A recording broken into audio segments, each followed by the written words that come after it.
안녕하세요. 나합격 유기농업기능사의 꽃새우입니다. 실기필답형 기출문제 2022년 2회 같이 한번 풀어볼게요. 1번 문제는 유기축산물에 대한 설명입니다. 유기축산은 진짜 어려워요. 왜냐하면 유기사료를 구비해야 되거든요.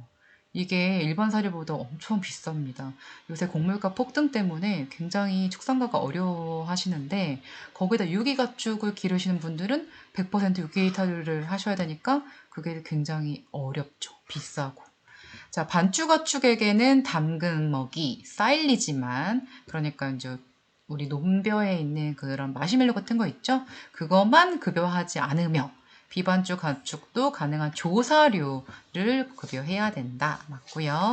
유전자 변형 농산물, 유전자 변형 농산물 등에서 유래한 물질도 급여하면 안 된다. 당연하죠. 유전자 변형 농산물 여러 가지 논의가 있긴 하지만 유기농업에서는 100% 금지입니다. 합성, 화학 등 금지 물질을 사료에 첨가하거나 가축에 급여하지 아니한다. 말 다 계속 읽어보면 다 맞는 얘기인데 법적으로 정해진 원칙들입니다. 유기사료란 비식용 유기 가공품 인증 기준에 맞게 재배 생산된 사료를 말한다. 이 용어도 굉장히 알아두세요. 비식용 유기 가공품. 되게 용어가 낯설죠. 법적인 용어라서 그렇습니다. 그래서 유기축산물 진짜 재배하시는 분들은 완전 존경해요. 저도 이렇게 한번 해보고 싶다 생각을 하는데 또 작물 재배하는 거랑 가축 재배하는 거는 너무너무 스타일이 또 다르기 때문에 약간 이상적인 꿈이기도 합니다. 자, 2번 혼작입니다. 섞어짓기라고 하죠. 혼합해서 작물을 재배하는 거에 정의 쓰고 장점 쓰는 거죠. 유럽에서 많이 합니다. 두 종류 이상의 작물을 혼합해서 산파 섞어 이제 흩어뿌림 우리 흩어뿌림 문제도 종종 나오죠. 흩어뿌림하는 방법이고요. 이 방목가축 사료로 이용할 때 노지에다가 하시는 경우도 많고 또 이 병해충 발생 요소가 다르기 때문에 식물 서로 간의 공생관계를 지켜주는 것끼리 같이 섞어 지어 주셔야죠. 서로 막 피해주는 것끼리 키우시면은 섞어 혼작하시면 그건 말이 안 되는 거고 혼작했을 때 예시되는 그런 작물들이 있습니다. 그런 것들을 혼합하셔서 가축의 사료에 방목할 때 보통 어느 나라에서 많이 하냐면은 호주나 뭐 이런 쪽에서도 많이 하기 때문에 이런 것들도 굉장히 유의미하죠. 근데 우리나라에서는 사실 그렇게 많지는 않습니다. 네. 3번 산파 방금 나왔던 흩어뿌림 산파의 정의와 장점과 단점을 쓰세요. 완전 거의 기술서 같은 그런 집요하고 간단하면서 중요한 문제들을 내셨는데 작물 재배 포장에 그러니까 흙에 밭에 흩어뿌린다는 그런 용어 그리고 노동력이 적게 들죠. 왜냐하면 이거를 흩어뿌리면 어려운데 막 이거는 너무 귀찮은데 뭐 이렇게 생각하면 안 되고요. 전파보다 줄파보다 적게 드는 거죠. 종자 살포하는 기계도 있습니다. 그렇기 때문에 그런 걸 생각하셔서 그거 상대적으로 노동력이 적게 든다. 하지만 종자 소유량이 많다. 그러니까 이것도 상대적인 거죠. 전파와 이런 거보다 훨씬 더 이제 흩어 뿌리는 양이 많기 때문에 거기 중에서 새가 먹는 부분도 있고 근데 날씨나 환경이 안 좋아서 죽어가는 부분도 있고 하니까 그런 장단점을 간단하게 알아두세요. 이건 꼭 맞아야 되는 문제예요. 4번 분해 속도가 빠른 것부터 순서대로 쓰세요. 이것도 퇴비와 그 전반적인 유기물질 분해되는 거에 대한 얘기인데요. 당류, 조단백질, 셀룰로스, 리그닌, 당조셀리. 리그닌은 이제 나무죠. 우리가 톱밥 같은 거 있잖아요. 톱밥도 굉장히 진짜 좋은 퇴비 재료 중에 하나인데 이 톱밥이 너무 오래 걸리니까 이게 많이 섞진 않거든요. 리그닌이 항상 마지막이다. 이것부터 먼저 기억하시고 그다음에 분해 속도가 빠른 것부터 느린 거 이렇게 문제 잘 읽으셔야 돼요. 그리고 아니면 반대로 리그닌이 가장 분해 속도가 느리다. 이것도 기억해 주세요. 자, 5번 법령입니다. 유기배합 사료의 제조 물질 각자 고르세요. 아미노산제, 비타민제, 완충제. 그 유기배합 사료의 안에서 이제 이 세 가지를 구분하시는 건데 이것도 좀 낯설지만 어떡합니까? 외워야죠. 그렇죠? 황산, L 라이신, L 트립토판, 그리고 이제 이게 아미노산제고 엽산과 판토텐산. 엽산 여성분들도 임신하려고 많이 드시잖아요. 그런 거 생각하셔서 하시고 중조와 산화 마그네슘은 완충제다. 그 외의 것들도 좀 맞습니다. 그래서 이거를 다 하려면 힘들겠다 했을 때 이거부터 외우세요. 완충제부터. 완충제 적잖아요. 그쵸? 그 다음에 비타민제는 비타민 뭐 이렇게 있으니까 좀 편한데 이런 거 이노시톨 저 이노시톨도 먹거든요. 바이오틴 막 이런 것들은 또 문제 내기 편하니까 내가 문제를 출제한다 라는 그런 입장을 생각하셔서 조금 하시면 제일 좋아요. 6번입니다. 이것도 나올 만한 문제죠. 병해충 관리, 토양 개량, 작물 생략, 자살 첨가용. 아까보다 조금 더 상위 문제죠. 병해충 관리용 문제는 데리스, 쿠아시아, 님, 난황 이거 쓰시고 토양 개량과 작물 생략은 오줌 문제 지난번에 나왔었잖아요. 그리고 구아노, 그다음에 아니무산제는 사료 첨가용. 그래서 당연하게 필답 공부하시는 분들은 이 문제 또 맞아야 되는 문제다 생각하시면 됩니다. 자, 7번. 작물 재배와 관련된 환경과 관련된 문제인데요. 작물의 고온 피해 대책을 쓰세요. 우리나라 여름철이 갑자기 더워지거나 그리고 지구 온난화 때문에 더워지는 경우가 많잖아요. 그럴 때 가장 급한 게 관계입니다. 이게 제일 중요하죠. 그래서 이제 미세 스프링클러 같은 것들도 요새 스마트팜 기계도 많은데 물 부족 이런 것 때문에 굉장히 문제가 많잖아요. 그런 것도 있고 또 온실에서는 환기랑 그리고 차광막 이런 것들도 있습니다. 그래서 간단하게 외울 수 있는 2개 아니면 3개, 요새는 3개까지도 많이 물어보셔서 차광막까지 하나 더 하시면 좋겠네요. 8번 경종적 잡초 방제법을 쓰시오. 경종적이다. 이거 같은 말 뭔지 우리 이론 배우신 분들은 아시죠? 재배적으로 잡초를 방지하려면 어떻게 하나. 예초기는 물리적인 거예요. 그런데 경종적, 재배하면서 잡초를 좀 덜 나게 하는 방법. 답전유난, 논이죠? 밭이죠. 이거를 서로 교차해서 재배하는 거죠. 그렇게 됐을 때 논에서 발생한 잡초와 밭에서 발생한 잡초가 다르잖아요. 그런 것들을 교환해서 재배하고 사실 윤작 안에 답전윤환 있죠. 그래서 윤작 같은 것도 하고 육류회에서 이제 재배 이직 시기를 잡초가 많이 나는 시기를 좀 피해가지고 하시는 것도 추천해 드립니다. 자, 유기물 함량 계산 문제가 나왔습니다. 계산 문제가 나오면 마음이 어떤 생각이 드세요? 헉 하고 이제 눈물 싫다 이렇게 생각이 드실 수 있지만 그러지 말고 마음을 한숨을 좀 푹 쉬시면서 잘할 수 있다, 할 수 있다, 찬찬히 하자, 할 수 있다 생각하시면서 생각보다 쉬워요. 계산 문제가. 기능사 수준은 쉽습니다. 그래서 전체 50분의 그다음에 50 빼기 47.5 이 계산식의 이런 표 자체도 알아두셔야 돼요. 준비된 토양의 무게, 그 다음에 태운 후에 이렇게 물을 날려버리고 그거에 무게를 해서 전체 유기물이 탄소 같지 않습니까? 그래서 탄소의 함량을 확인하는 거죠. 그래서 계산식 나온다고 어머 뭐야 놀라지 마시고 여러분 할 수 있습니다. 아시겠죠? 10번입니다. 질소의 함량을 계산하시오.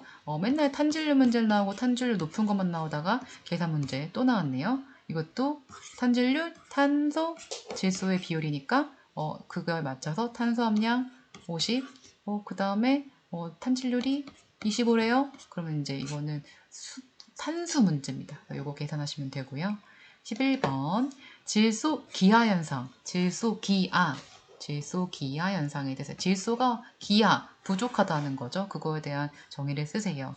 근데 이제 여기는 거의 뭐 이렇게 5급 문제처럼 탄질률과 미생물과 작물 이 단어 핵심 단어도 포함시켜줬어요. 채점하시기에 좋으려고 하는 거죠. 탄질률이 30 이상 높을 때 우리가 보통 퇴비 외에 좋은 탄질률은 20에서 30이잖아요. 30 이상 높게 되면 탄소가 더 많다는 거죠.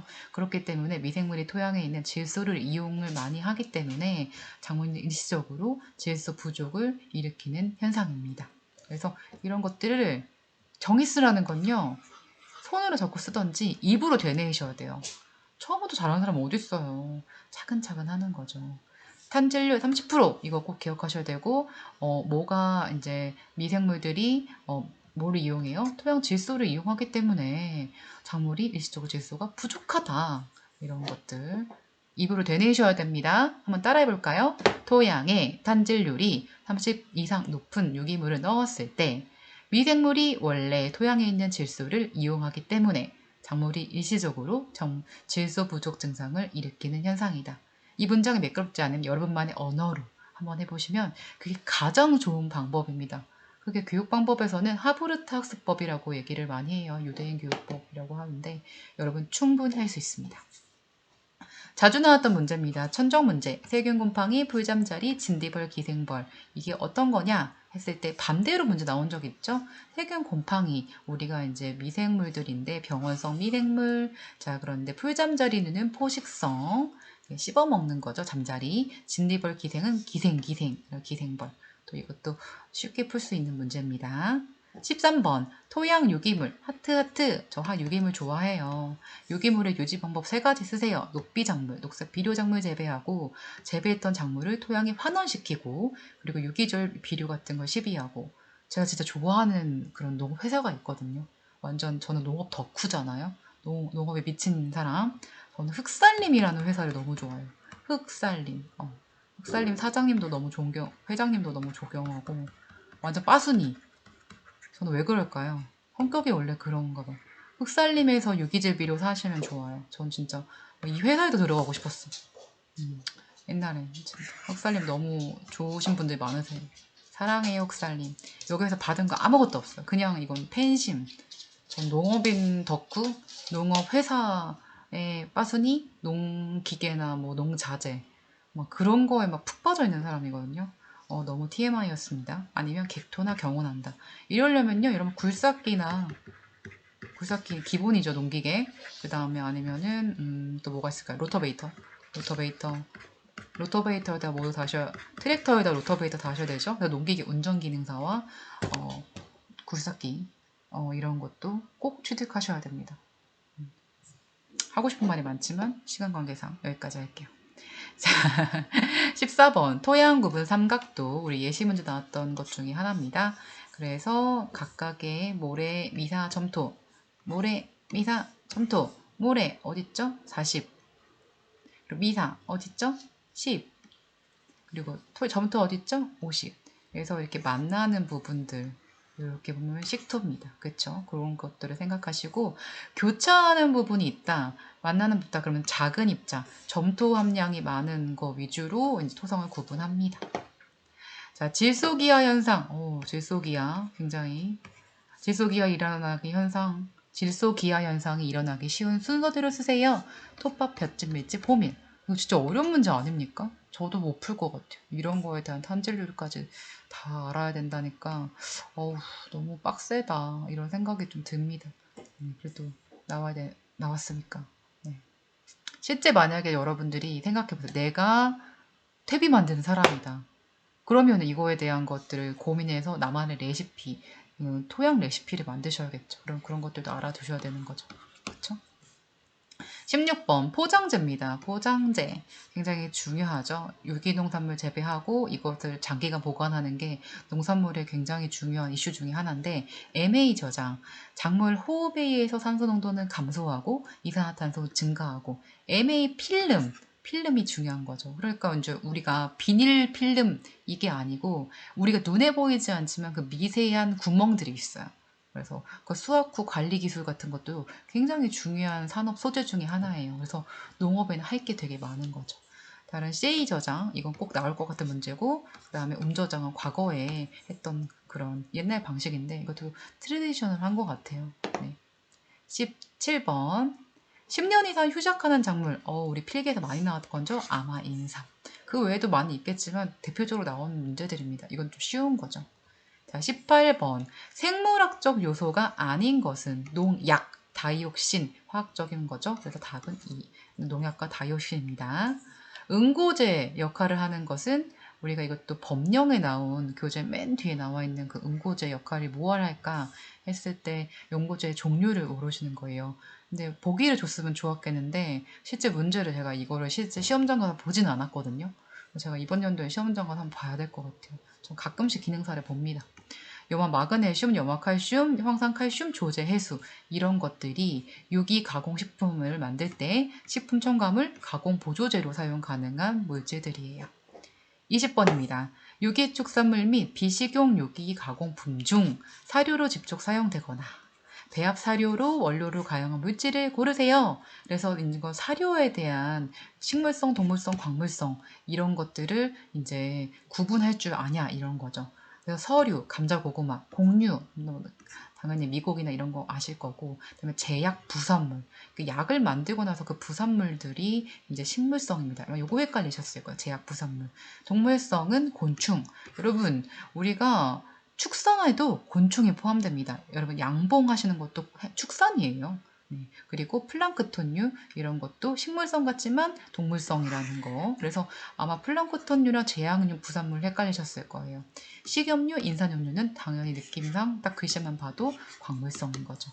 그 외의 것들, 식물성, 동물성, 광물성 이런 것들을 이제 예시가 다 나왔으니까요. 그것도 한 번씩 익숙하게 만드시고 이거를 자기 입으로 되뇌시고 자주 보시고요. 여러분 시험 볼 때는요. 긍정의 기운 잘 안 생겨요. 그럴 때 인위적인 긍정의 힘을 자기 입으로 내내야 합니다. 할 수 있다. 나는 잘할 수 있다. 약간 불안감이 가만히 있어도 생기거든요. 사람은 원래 그렇습니다. 그렇기 때문에 여러분도 스스로에게 힘을 주는 그런 습관과 마음가짐, 그리고 정말 힘들면 저한테 힘들다고 얘기해 주세요. 그럼 제가 친절하게 또 힘내게 답변 달아드리고 아니면 유튜브도 찍어볼게요. 여러분, 제가 여러분한테 얼마나 고마워한지 아세요? 진짜 이 영상 찍으면서 저 되게 행복감을 많이 느껴요. 여러분한테 도움되는 거잖아요. 그쵸? 되게 감사하게 생각합니다. 오늘도 좋은 하루 보내세요. 감사합니다. 오늘도 화이팅!